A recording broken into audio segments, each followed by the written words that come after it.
അതുപോലെ തന്നെയാണ് ഇപ്പോൾ ഞാൻ ഹിയറിംഗ് എയ്ഡ് വെച്ച് എനിക്ക് എൻ്റെ ഓഡിയോഗ്രാമിനനുസരിച്ചിട്ടുള്ള ഒരു സൗണ്ട് തന്നു.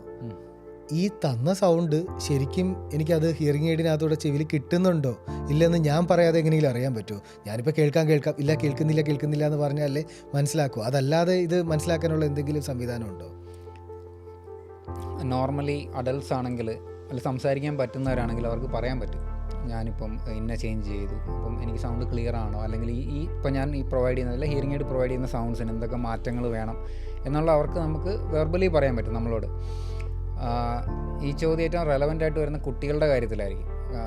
ജന്മനാ കേൾവിക്കുറവുള്ള കുട്ടികളുണ്ടാവും. അപ്പോൾ അവർക്ക് സംസാരിച്ച് തുടങ്ങുന്നതിന് വരെ അവർക്കിത് നമ്മളെടുത്ത് പ്രോപ്പർലി കമ്മ്യൂണിക്കേറ്റ് ചെയ്യാൻ പറ്റില്ല. അങ്ങനെയുള്ളപ്പോൾ നമ്മളെങ്ങനെ അറിയും ഈ ഒരു ഹിയറിംഗ് എയ്ഡ് വെച്ചിട്ട് ആ കുട്ടിക്ക് പ്രോപ്പറായിട്ട് കേൾക്കുന്നുണ്ടോ? അപ്പം അഡൽട്ട്സ് ആണെങ്കിൽ അവർക്ക് പറയാൻ പറ്റും കേൾക്കുന്നുണ്ട്, പക്ഷേ എനിക്ക് ഈ സൗണ്ട് ഇങ്ങനെ മാറണം, അല്ലെങ്കിൽ ഇതിന് ക്ലാരിറ്റി കുറവ്, അല്ലെങ്കിൽ ബഹളം കൂടുതൽ, അങ്ങനെ നമുക്ക് സ്പെസിഫിക് ആയിട്ട് അത് പറയാൻ പറ്റും. കുട്ടികളുടെ കാര്യത്തിൽ അവർക്ക് അത്രയ്ക്ക് സ്പെസിഫിക് ആയിട്ട് പറയാൻ പറ്റിയെന്ന് വരില്ല ഇനീഷ്യൽ സ്റ്റേജസിൽ. ആ ടൈമിൽ നമുക്ക് വെരിഫിക്കേഷൻ മെത്തേഡ്സ് ഉണ്ട്. അതായത് റീലേ മെഷർമെൻറ്റ്സ് എന്നാണ് അത് പറയുക. അതായത് അതൊരു എക്യുപ്മെൻ്റ് ആണ്. അത് നോർമലി ചെയ്യുന്നതെന്ന് പറഞ്ഞു കഴിഞ്ഞാൽ ഇന്ത്യയിൽ അത് ആക്ച്വലി മാൻഡേറ്ററി അല്ല. ഓക്കെ, അത് ഏറ്റവും വലിയൊരു പോരായ്മയാണ്. വെച്ചാൽ നല്ലത്, ഇല്ലെങ്കിൽ കുഴപ്പമില്ല എന്നുള്ളതാണ്. പക്ഷേ പുറത്തെല്ലാം ഈ ഒരു ടെസ്റ്റ് മാൻഡേറ്ററി ആണ് ഹിയറിംഗ് ഫിറ്റിങ്ങിൻ്റെ കൂടെ. റീലേ മെഷർമെൻറ്റ്സ് എന്നാണ് അത് പറയുക. അപ്പം ആ ഒരു ടെസ്റ്റ് ചെയ്യുമ്പോഴത്തേനും നമ്മൾ നോർമലി ചെയ്യുന്നതെന്ന് പറഞ്ഞു കഴിഞ്ഞാൽ ഒരു ഹിയറിംഗ് എയ്ഡ് നോർമലി നമ്മൾ എടുക്കും, പ്രോഗ്രാം ചെയ്യും, വെക്കും. പ്രായമുള്ളവർ പറയും, കുട്ടികളാണെങ്കിൽ പറയാൻ പറ്റില്ല.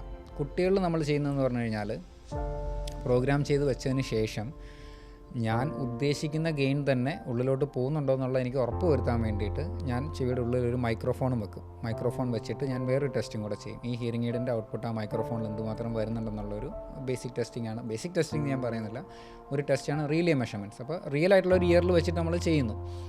അതാണ് നമ്മൾ ചെയ്യുന്നത്. അപ്പോൾ നമുക്ക് കാണാൻ പറ്റും ആ മൈക്രോഫോൺ എന്തുമാത്രം സൗണ്ട്സ് ചെവിയുടെ ഉള്ളിൽ മെഷർ ചെയ്യുന്നുണ്ടെന്നുള്ളത്. ജസ്റ്റ് ഇവിടെ കനാലിലാണ് വെക്കുക. എന്നിട്ട് നമ്മുടെ ആ ഗ്രാഫ് കാണാൻ പറ്റും. നമുക്ക് ഇൻക്രീസ് ചെയ്യാനോ ഡിക്രീസ് ചെയ്യാനോ അല്ലെങ്കിൽ നമ്മുടെ ടാർഗറ്റുമായിട്ട് മാച്ച് ചെയ്യാനോ എല്ലാം നമുക്ക് പറ്റും. അപ്പം നമുക്കൊരു വാലിഡ് പ്രൂഫാണ് ഞാൻ ഇത്ര സൗണ്ട്സ് ആക്ച്വലി ഈ പ്രോഗ്രാമിംഗ് വഴി ഹിയറിംഗിൽ കൊടുക്കുന്നുണ്ട്. നമ്മുടെ ചെവിയുടെ ഉള്ളിൽ അല്ലെ ടിംപാനിക് മെംബ്രെയിൻ വരെ നമുക്ക് ഇത്ര സൗണ്ട്സ് അവിടെ എത്തുന്നുണ്ടെന്നുള്ളൊരു വാലിഡ് പ്രൂഫാണ് ഈ റീലേ മെഷർമെൻറ്റ് ചെയ്യുമ്പോൾ നമുക്ക് കിട്ടുന്നത്.